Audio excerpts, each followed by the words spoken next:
Welcome back, everybody, to our energy update for week 22 called Temptations of the Mind, the 28th of May till the 3rd of June. So entering the summer, entering new June energies. My name is Jona Bryndis, and I'm guiding you through these collective energies so that you can contemplate and contextualize what you're experiencing, maybe in alignment to what is going on here in the bigger picture, what is coming in for you, what can support you. So the reason why I report about collective energies is not to warn you of the next doom or gloom, is for you to understand what is already supported by these bigger cycles, these bigger rhythms that are going on. And sometimes it's hard to talk about these things with friends or family because they are not as attuned. So an attunement is when you have a greater understanding of what the cycle is that you're in. Yeah. So simplest example is when you're tired at 9 p.m. at night, you're not questioning yourself if you are sick or if something's wrong with you, because you understand there's a bigger cycle, and that is that you're simply tired, that your body now needs to rest.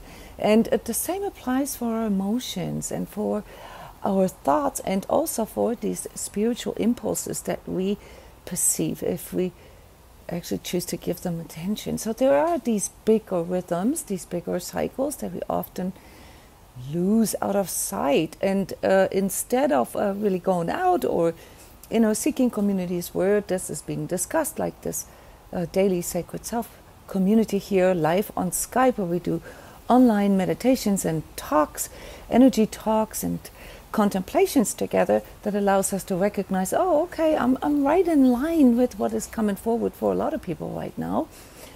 But we, of course, still have our personal way of, needing to set priorities, needing to evaluate what this means for us. So we're not all in the same age, we're not all in the same process or stage of our journey, and so there still is a lot of translation here that is needed to be done by us individually.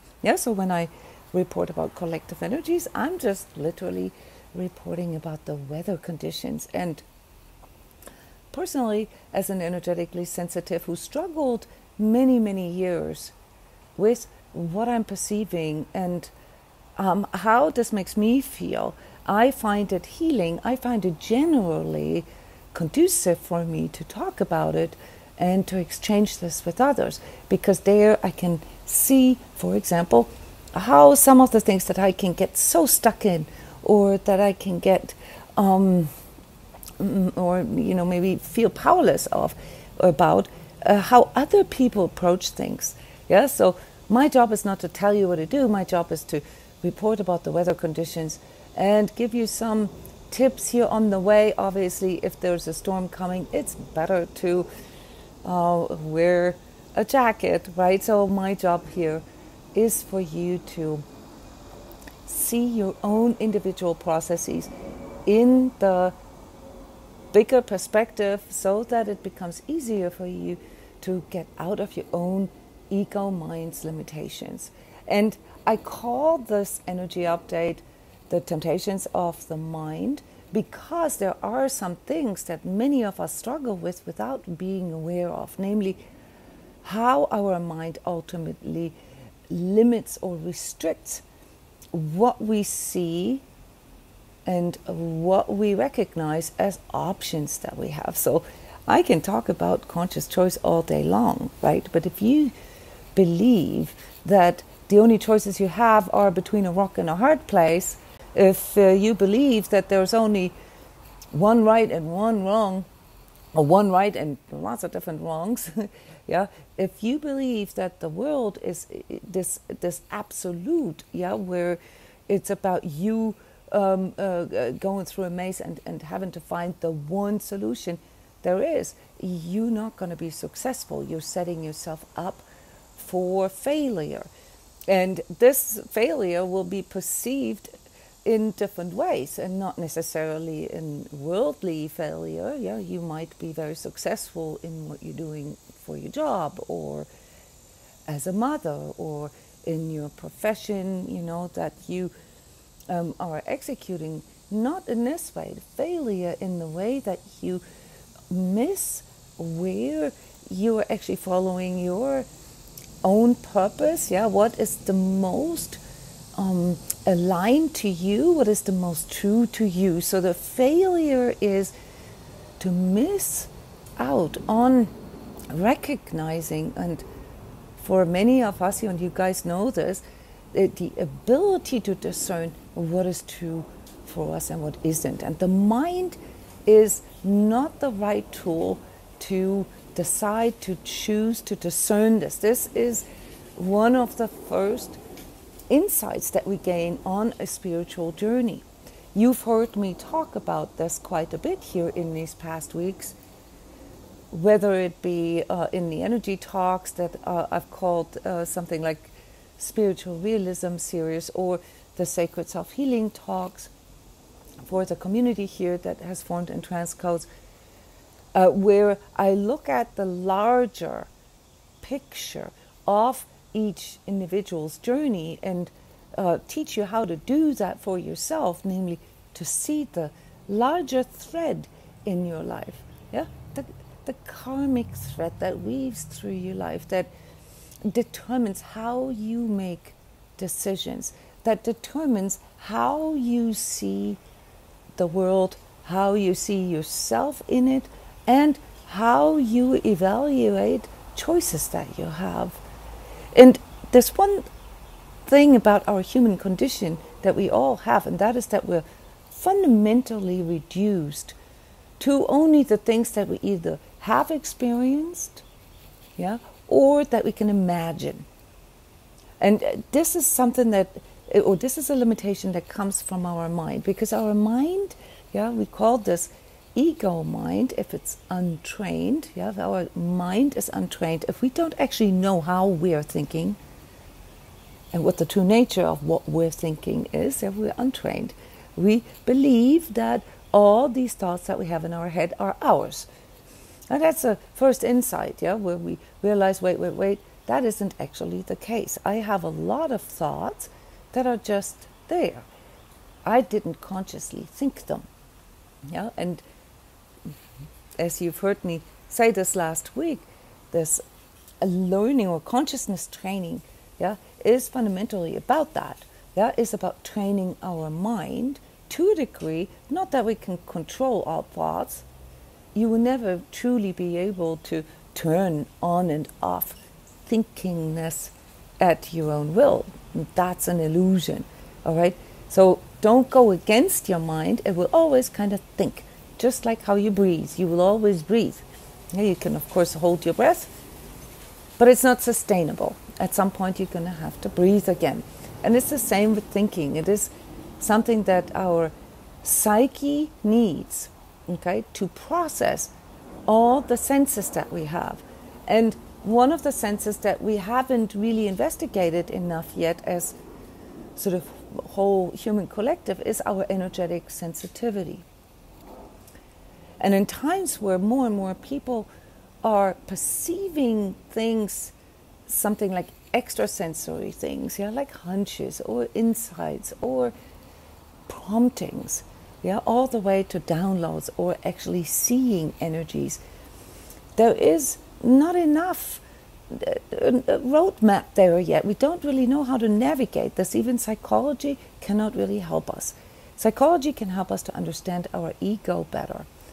Can make us understand why we cope and why we choose to cope in certain ways. And there is an aspect of training our mind that has to do with understanding our psychology. Yeah, so there's always an element of conditioning and programming that points to the past. Yeah, what were the conditions that I grew up with? What were the mindsets and the beliefs that I was exposed to? Yeah, what are the things that are displayed in my culture, yeah, or in my tribe, if you will? Those things influence the way we see things. But there is also a power in us that can go beyond this. If there wasn't, we wouldn't have any art, we wouldn't have any writers, authors, composers, really. Yeah, because art is the reflection of growing beyond just what is. It is the ability of an individual to grow beyond his or her mind, yeah, and create something new, create a new maybe feeling or vision, or even movies are in that category. And to a degree we have or are experiencing something with this right now as hostile. We are experiencing, for example, the lower expressions of social media and how our attention, especially our visual attention, is captured by our handhelds, our phones, our TVs, and so forth, that feed thoughts into us. So this is why there's so much talk about mind control. And not because there is a big conspiracy, no, because there is a natural consequence of us exposing ourselves to this constant feed. And with that then also comes a heightened need to discern.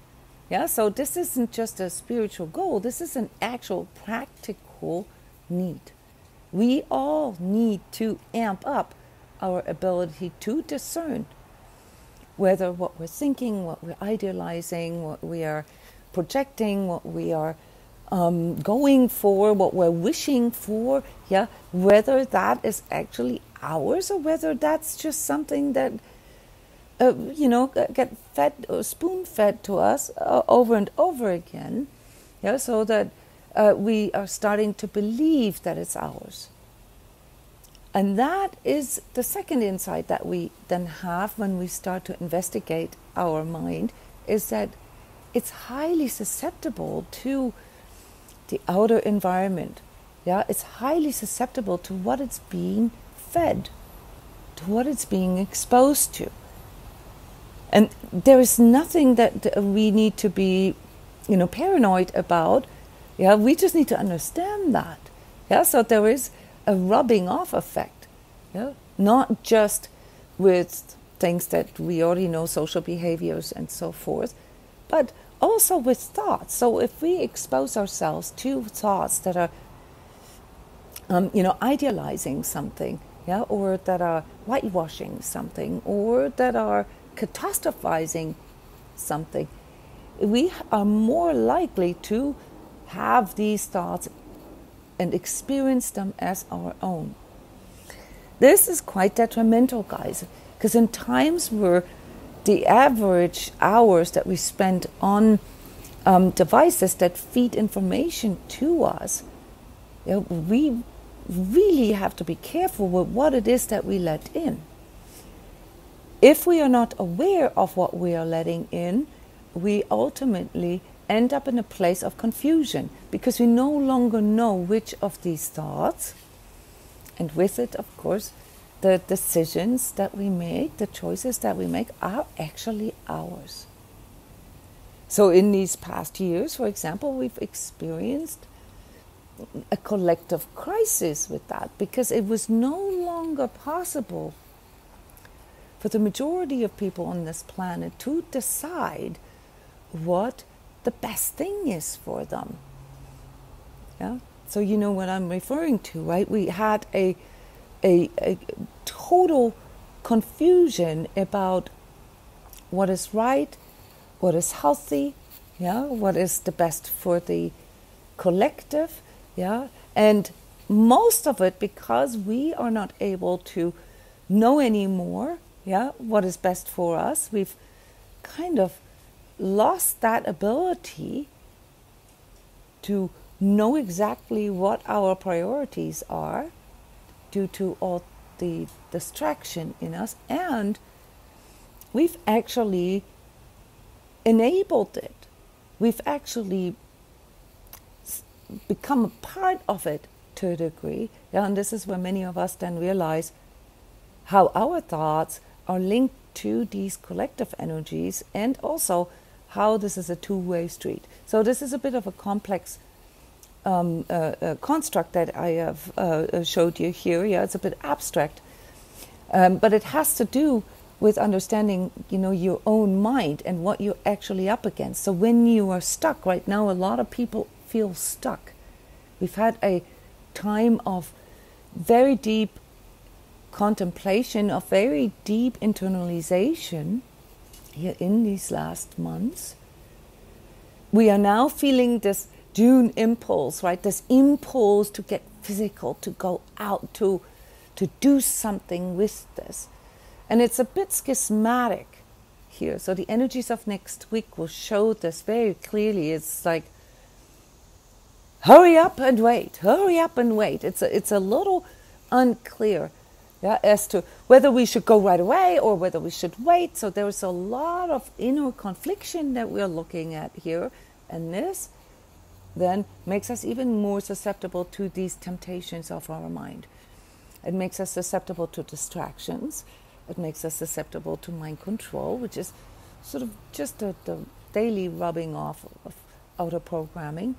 And it makes us susceptible to the identity crisis that we experience with that. Namely, why am I thinking this?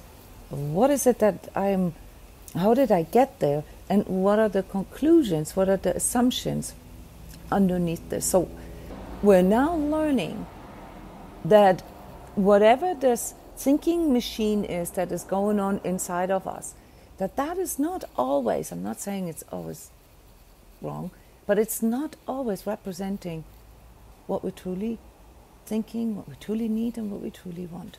And so this next week in particular, it's like a rift, okay? It's a shift, it's a gear shift, okay? Asks us to be very conscientious about this. We have to juggle all these emotions that are now starting to wanting to come out, that want to be sorted, that want to be processed, that want to be talked about. These broken promises, these regrets, these fears that we missed out on something, the lack of validation in life, yeah, that we've never really gotten back from life what we put in or what we believe that we deserve, the lack of clarity, and especially the lack of love in our life. These are all things that are becoming aware to us, and we have to juggle all of that. And if we are not careful, if we are not conscious with this, what will happen is that this mind machine, yeah, that this fail-safe, as I sometimes call it, the ego mind, that it takes over. And what it will do when it takes over is that it will first and foremost inform you that this is too much, that this is overwhelming, and then depending on your personal aptitude, you will either go into battle with it. It always includes a lot of judgment, includes a lot of blaming, yeah, includes a lot of externalization. Or you will go into a freeze state, or like an avoiding or hiding state, where you end up procrastinating, or where you end up talking yourself out of changing things because it's too much at once. So with all of this now, the new energy that is coming in here that makes this sort of a bit ADHD hyperactive in our heads, okay? We will experience, and many of you here working with me at transCODES have just gone through this with the marathon, the Grace Gaia Sophia marathon, yeah, where we work in these remote energy sessions where we can connect energetically and train all this in a safe place. We've experienced this here just right now, a sudden clarity, what all this is about, what the true purpose is. And the true purpose cannot be decoded, cannot be understood if you are not willing to look into your ego, if you're not willing to look into the way your mindsets are constructed and how you process your emotions. All that now needs to be sorted. So We are now sitting in front of this big smorgasbord of things in our life that we see weren't really what we wanted, weren't really what we needed. And we get this spiritual impulse that there is a larger, a greater plan, something that pulls us into our future that we want to follow, and now we need to find a practical way. So starting next week, this is not just this exact week, it's going on for, like, I would say the first 2 weeks in June. We need to find ways that make things easier for us, that make things clearer for us, that make things smoother for us. Yeah, it still has to do with the simplicity, the theme of the month of May. The theme of the month of June is a different one, guys. And that you will notice here in this week already. Because what is coming in now is something that I will call faith in yourself, in your ability to discern, in your ability to work things out, in your ability to know what your true heart's desire is, to know what your needs and what your wants are, but also to know what the 3D requirements are, and to work through, to cut through these temptations of your mind that can get you stuck in indecisiveness and judgment. So my tip for you is actually that instead of rejecting your mind or fixating on the mind, because either of these extremes are possible here in this next week, that you work with it, that you use little mind tricks with yourself. Understand how your mind works. The fundamental operating system of our ego mind is avoiding pain and seeking pleasure. That's common for all of us. The overall goal of our journey, the bigger picture, the bigger goal is love, peace, happiness, fulfillment. The ego mind cannot get us there. The ego mind is not designed to produce happiness for us. The ego mind is there for us to survive, so that we can handle when things don't work out in, let's say, the time frame that we have set for it, or when our expectations weren't met, or when promises were broken, or when we simply didn't or weren't able to muster the courage to do what we feel we need to do. So when we know that, when we know our little pet peeves, and what our ego will do when we start bumping against a barrier, you can use this with yourself. I'll give you an example. A lot of people, when they talk to me, we also talk about food and biochemistry, and those of you who are hardwares or who are in regular coaching sessions with me know this. Our water household, our hydration levels in regards to our energy management. So if we are dehydrated, it doesn't just impact our muscle strength, our stamina, our circulatory and vascular system. It also affects our energy. So this is one of the first things I tell people. You got to pay attention to your hydration, because dehydration leads to a fundamental nervous stress in your system, which creates a bit of a sense of emergency, and it can lead to anxiety. If it's chronic, if we're chronically dehydrated, we end up having more anxious thoughts. So one of the first remedies, one of the easiest, is to drink more water. And everybody will agree with this. But then when it comes to actually doing it, a lot of people have issues with it. There's some practical issues. Maybe you work at a place where you don't get that many bathroom breaks, that allow you to drink as much water as you would like. Maybe you drink a lot of coffee or a lot of tea. And even though you drink a lot of water, you're also flushing out a lot of water. So there can be practical challenges, yeah, that you still have to put into consideration. Some people believe that they're drinking enough water, and it actually turns out that they're not. And one of the tips that I give to people is like very simple. Yeah, if your aim is to drink 2 or let's say 2.5 liters of water a day, instead of using those small water bottles, yeah, they're no more than a big glass of water, yeah, because if you use these small water bottles, you're going to have to use at least 5, 6, or 8 of them a day. Knowing your own mind and the limitations, yeah, that it's fundamentally lazy. So going to the fridge or however, you fill up your water bottle maybe 8 times a day, okay, is a lot harder to do than just 2 times or 3 times a day, right? And therefore, the best and smartest and easiest way to make yourself drink more water, do you know what that is? To have larger water bottles. So one of the simplest tricks that I know about, or for upping your water intake, is to get yourself a 1 liter water bottle or 1.5 liter water bottle.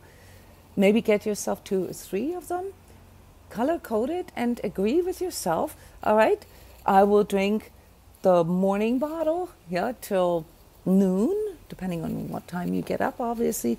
I'll drink the red bottle till 6 p.m. or till dinner, and then I have a 3rd water bottle, the blue one that I drink in the evening hours before I go to bed. That's 3 times, guys. 3 times going to the fridge as opposed to 8 times.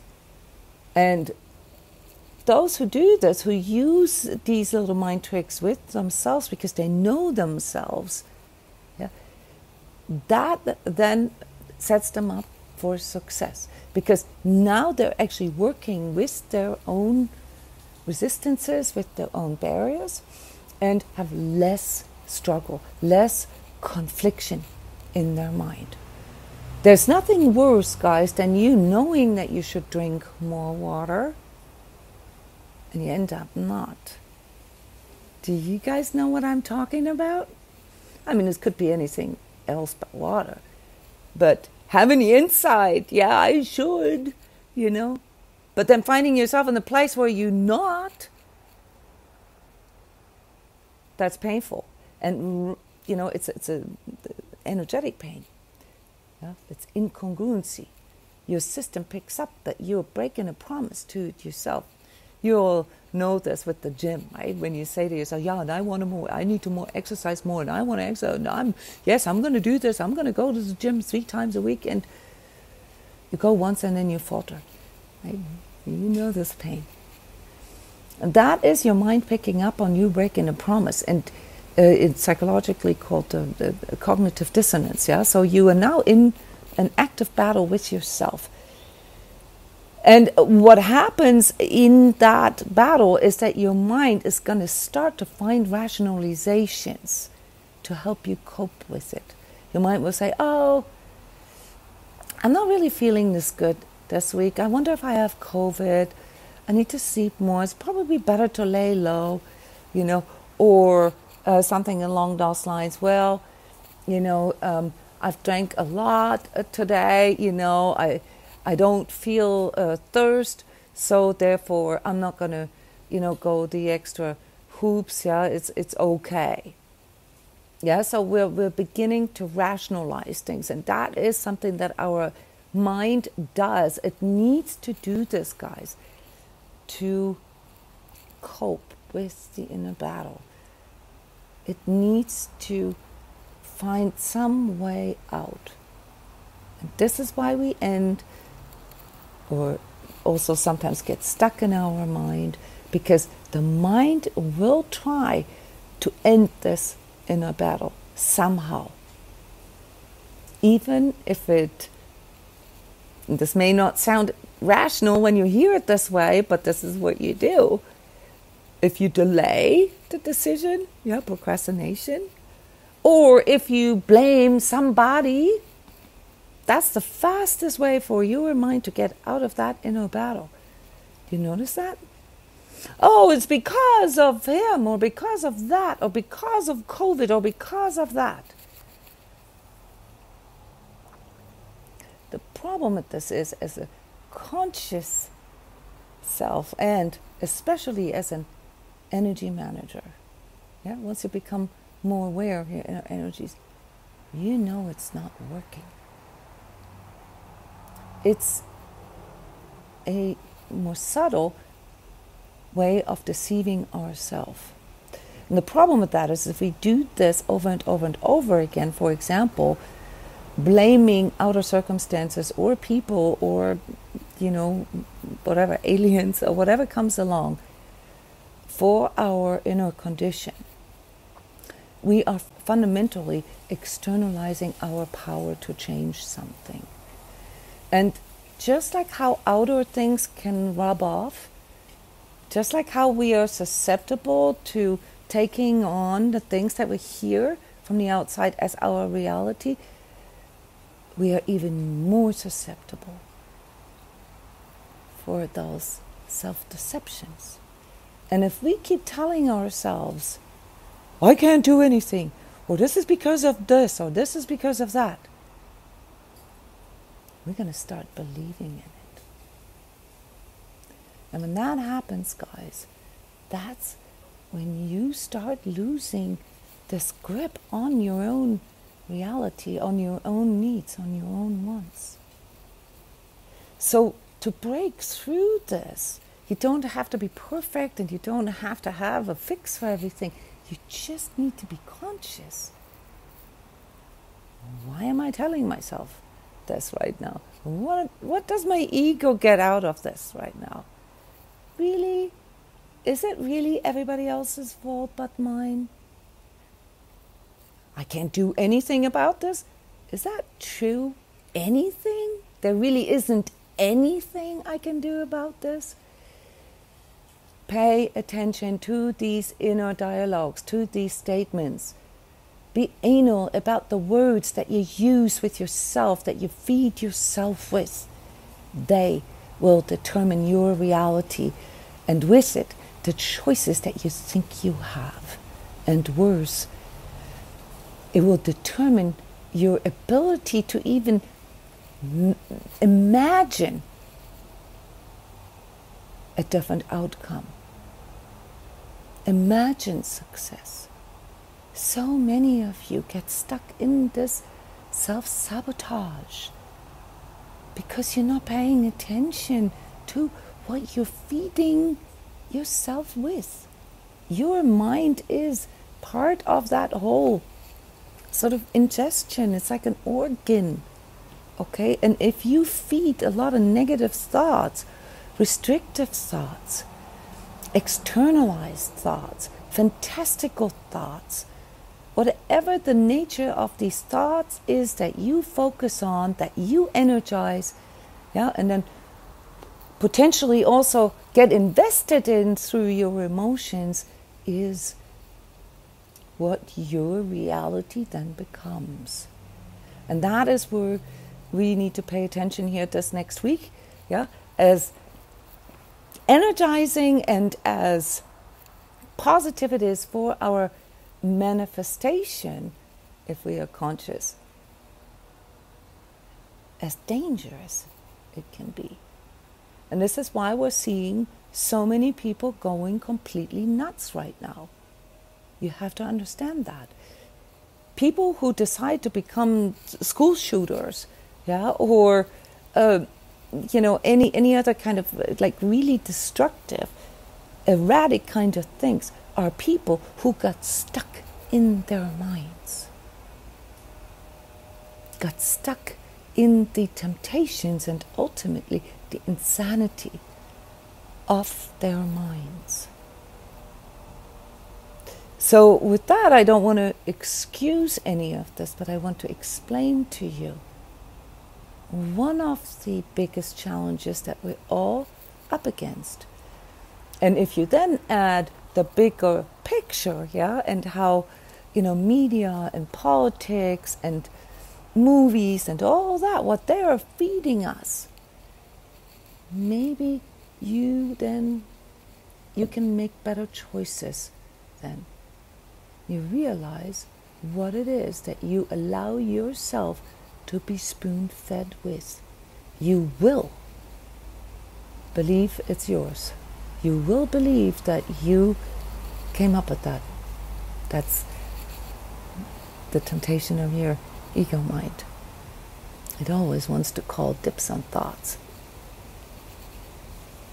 Truth is, from a metaphysical and philosophical standpoint, there's no thought that hasn't been thought before. So with this little riddle, I'm going to leave you into your weekend. Yeah, don't get stressed out if you suddenly feel something like, whoops, what just happened?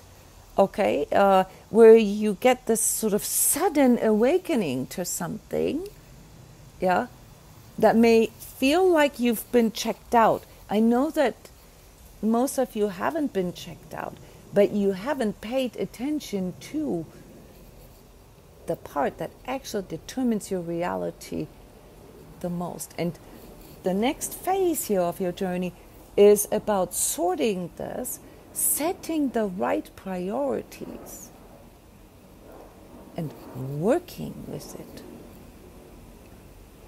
That's your job, to uncover your own mind's self-deception, the most powerful enemy out there.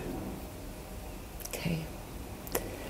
Love you guys. Thank you for joining me here for this live event. You go to my YouTube channel, please subscribe, leave a comment, yeah, share with us your thoughts about this topic, and maybe look into some of the other videos that are there, workshops, energy talks, and so forth, where I dive a little deeper into some of these subjects that I mention here on this weekly energy update.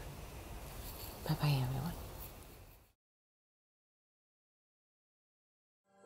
Welcome to our only live workshop this year in Iceland, and we will get inspired, learn how to overcome our old ways and learn new ways.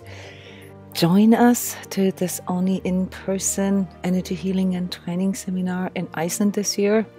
Learn from us how to test and discern truth and its dualities. Explore how to implement conscious awakening into the physical.